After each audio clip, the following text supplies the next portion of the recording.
Y a-t-il des choses qui vous font peur? L'obscurité? Les araignées? Avec la crise actuelle, avez-vous particulièrement peur de l'avenir, ou peut-être de manquer d'argent? Voyons ce qu'est la peur et quels moyens avons-nous de la contrôler, plus particulièrement celle associée à l'époque que nous vivons. Contrairement à ce que l'on pourrait penser, la peur est un don de Dieu. En effet, elle est d'abord salutaire dans la plupart des cas, car elle nous protège d'un danger potentiel. D'un point de vue individuel, nous pouvons être sujets à différentes peurs. Elle peut être basée sur une situation réelle ou imaginaire, et peut avoir deux effets en fonction de la situation et de notre tempérament. Soit nous paralyser, soit nous faire réagir. Maintenant, parlons du contexte dans lequel vit l'humanité actuellement. La Bible semble indiquer qu'à notre époque se joue une bataille spirituelle particulièrement violente. En effet, il est dit qu'avant l'écroulement complet de ce système, le diable se démènerait pour faire chuter un maximum de personnes. Ce personnage manie la peur avec une très grande adresse. En effet, il a une très longue expérience derrière lui. Il connaît très bien les mécanismes de la peur et s'en sert pour manipuler les humains et les éloigner de leur Créateur bien-aimant. Nous lisons en 1 Pierre chapitre 5 verset 8 « Soyez vigilants, votre adversaire le diable rôde autour de vous comme un lion rugissant qui cherche quelqu'un à dévorer. » Pour arriver à ses fins, la Bible nous aide à comprendre que le diable se sert de personnes sous son influence.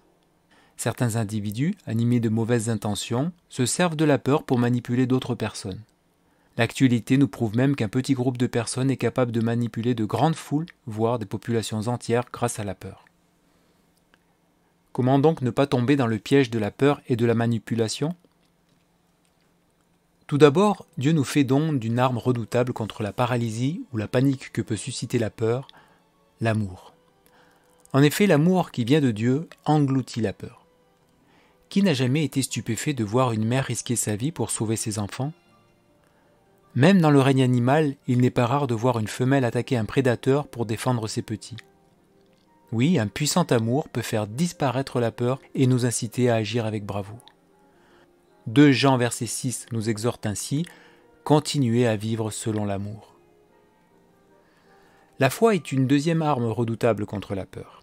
En effet, si nous sommes convaincus que Dieu se tient à nos côtés, nous n'aurons peur ni de souffrir, ni de manquer de quoi que ce soit, car étant convaincus que Dieu est tout-puissant, nous savons qu'il peut nous soutenir dans les épreuves et pourvoir à nos besoins.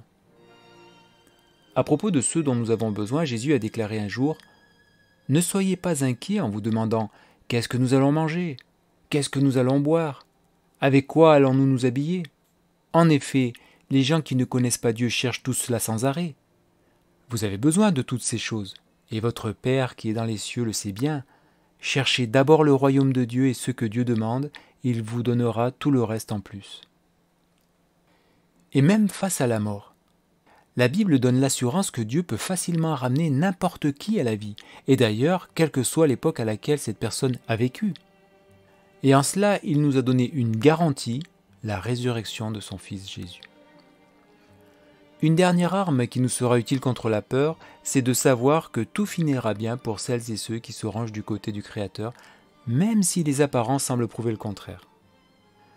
Ecclésiaste chapitre 8 verset 12 dit « Le pécheur peut mal agir 100 fois et prolonger son existence.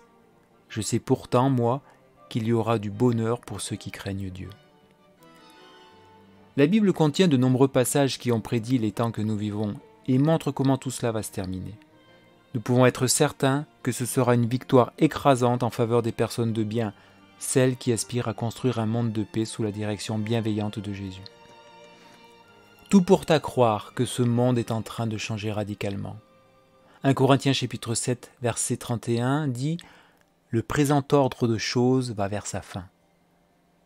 Il est possible que nous perdions tout ce que nous possédons. Ce grand changement peut nous troubler et nous laisser perplexes, mais Dieu nous a donné sa parole et son Esprit Saint pour que nous puissions tout affronter. N'ayons donc pas peur de tout ce qui se passe actuellement, ayons confiance en notre Dieu d'amour et en celui qu'il a établi sur nous, à savoir Jésus. Et n'ayons pas peur non plus de la mort, car pour Dieu, elle est très facilement réversible. Cultivons par-dessus tout l'amour, car c'est une arme parfaite et redoutable contre la peur, et continuons à nous nourrir de la belle espérance contenue dans la Bible. Si nous faisons tout cela, nous ne faillirons pas. Et même si c'était le cas, n'oublions jamais que Dieu est bien plus grand que nous et sa miséricorde l'est tout autant. 1 Jean chapitre 3 versets 19 et 20 dit « Par là nous saurons que nous venons de la vérité et nous apaiserons notre cœur devant Dieu, et cela quelle que soit la raison pour laquelle notre cœur nous condamnerait, car Dieu est plus grand que notre cœur et il connaît toutes choses. » Merci d'avoir suivi cette émission et à très bientôt.